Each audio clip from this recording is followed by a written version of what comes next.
Zoe. Hi, Shelley. I was told to call for an NPR recording. This is Gopi Gita with Leadership Parenting. Yeah. Glad you called. Let me patch this here. I'll be right there. Alrighty, awesome. Yes, we are taping. I will get this aired today, so we're nice and timely. How's that? Wonderful. I'm so glad. Yes. I'm going to introduce you as Mother Gopi Gita. Yes? Yes, you can. The T is a hard T, Gopi Gita. Yes. Should I call you Gopi or Mother or? Whatever's comfortable. Gopi's fine. Thank you very much. Right. Near the end, of course, I'll ask how to find out more information and certainly how to get the book.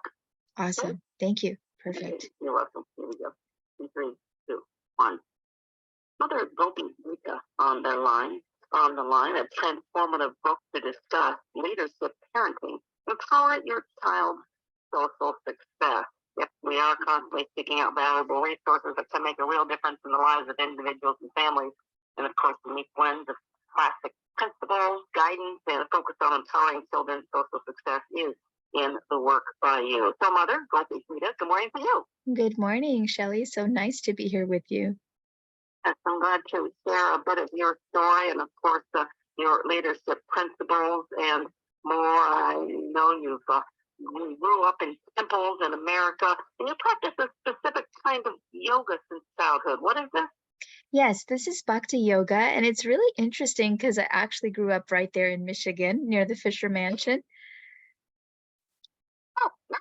That's even a better tie. Thank you for that, and doing good things now with your work, and of course, you founder of Leadership Parenting, a parent coach, educational consultant, and more. So let's get into this conversation with leadership parenting. How are we doing when it comes to leading as a parent?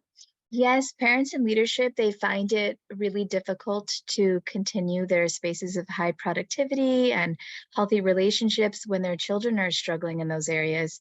So after the pandemic, I'm the vice principal of a private school, and I guide 72 other schools as a educational minister for an international society.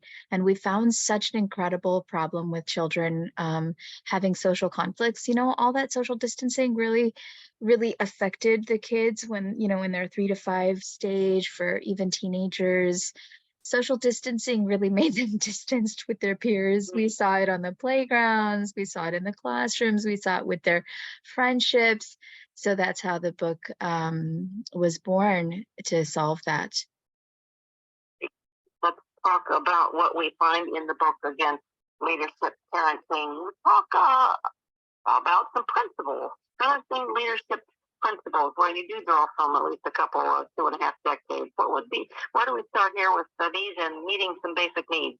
Yes, thank you, Shelley. It's been phenomenal, Shelley. It's been transformational, mind-blowing techniques that we found in ancient literature from a small little village in Southeast Asia called Goda Desh.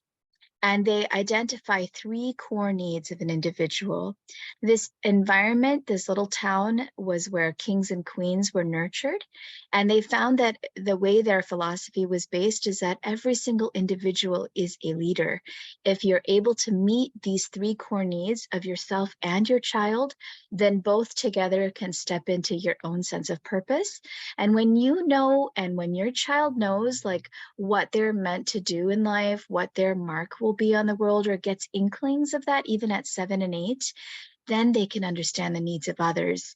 But we tend to jump the gun a bit, put the horse before the cart, so to speak, where we ask our kids to share, we ask our kids to take care of others, but if their own core needs are not met, then it's unfair to them. Once a child's 3 core needs are met, they can understand empathy, step into collaboration, teamwork, and full-blown leadership. For that. Much to talk about. I want to zone in on how your techniques empower kids to navigate their social environments with confidence, happy, and lasting friendships. Talk more about empowering social spaces. Yes. So the first core need is the need of connection and belonging. When a child feels that they're really seen, that they matter, that their interests are important, when their work is worshipped, then they get such an intense level of inner confidence that they naturally automatically show interest in others, in their friendships and in others' work and interests. So the first like really powerful strategies that are shared are of empathic communication, the hear process, the love boost, which is a strategy that teaches how to see your child's work in action, and simple words that don't increase praise, because humility is a real important component of leadership, but it increases their ability to feel like they matter. And we ask parents to avoid empathy blocks and reject statements in order to make sure that children are fully, holistically nurtured and seen. Will be Gita on the line. Her latest book is out, part of our conversation, Leadership Parenting. Guideline, Empower Your Child's Growth for Success. How about somewhat some practical advice? You ask kids to be engaged with ease and happy tasks, just providing parents with effective methods to engage in these activities. Yes. Yes, so I'm really lucky. I've been in the classroom with kids for 20 years. No matter how grand my leadership spaces become, I love being with the kids. So I make sure that I have at least 3 or 4 hours every morning in the classroom setting with students. And Shelley, you wouldn't really expect this. You wouldn't believe this. And a lot of parents think I'm crazy sometimes when they say this, but kids love to serve. I'm making some Instagram videos right now, and I have a few kids coming and visiting me during the summer. And we make our task list. We work on exactly what the kids want to do, how much time it's going to take them. We draw pictures for each task, and they literally run. I have this video of this girl running to the hallway to take the groceries and put them away. When I ask my students who wants to carry the extra bottle, even middle schoolers can be, when you worship their work, when you give so much attention to their work and you balance their work and play as equally important, you start seeing that efficiency, that productivity kick in high gear. Thank you for that. What about the spiritual motivation and community engagement? Yeah, so spiritual motivation is such a need today, Shelley.